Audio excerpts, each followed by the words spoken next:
As we reported today, the White House Press Secretary Sarah Sanders said the president takes domestic violence seriously, despite the fact he hasn't said that himself and has, in fact, only spoken and tweeted support for the accused. Now, the other part of Sanders' statement is more in line with what the president tweeted this weekend, lamenting that there's no due process for the accused.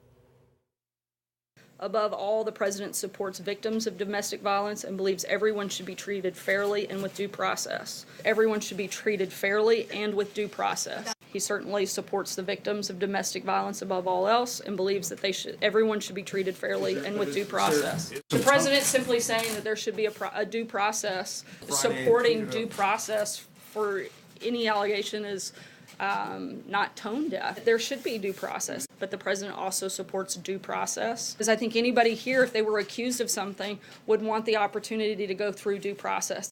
Well, that's certainly true. You'd want to go through the opportunity for due process.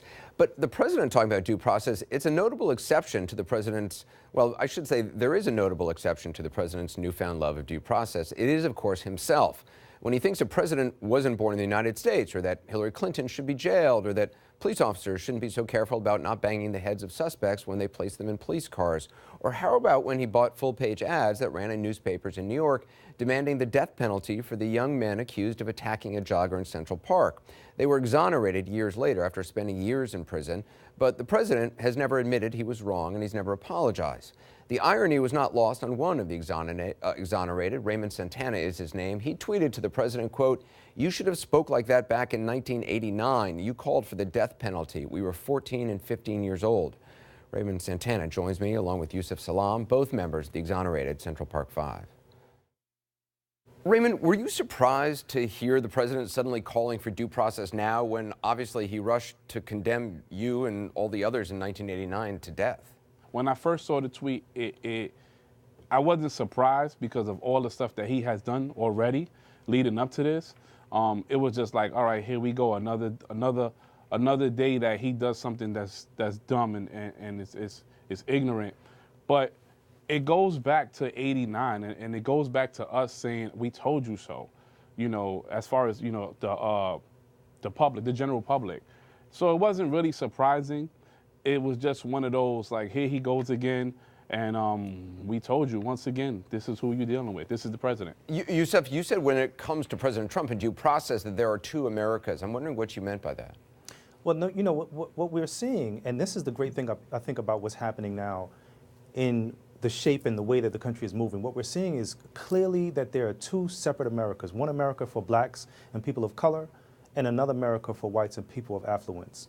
You know, I mentioned the fact that with what he's doing for the Good Old Boys Club, you know, in his own affluenza, he's saying, hey, look, let's not rush to judge. You know, the guy said that he's innocent of these particular charges. As a matter of fact, he strongly said it. We strongly said the same thing back in 1989.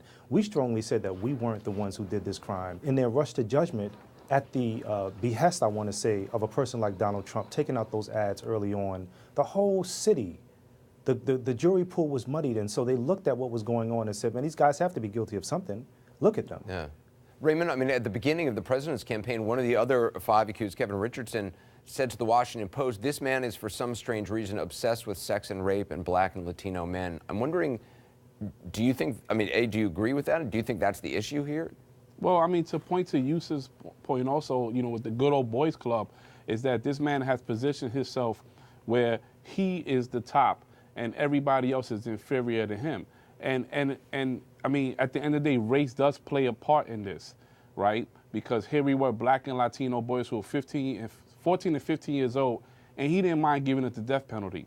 Now, you know, here you also have women who he's speaking out against, you know, with the sexual assault stuff. And I mean, at the end of the day, this is his character. It all plays a part of that. There has to be somebody on the top, and there has to be somebody on the bottom. And he chooses to stay on the top, and he wants all of us to be on the bottom. You know, Yusuf, the president has never, or Donald Trump, when he was a citizen, has never apologized or said, oh, yeah, you know, it was a mistake to call for the death penalty for you, because obviously you were all exonerated, both through a confession and DNA evidence. It wasn't as if it was through some sort of, you know, legal trickery in court or anything.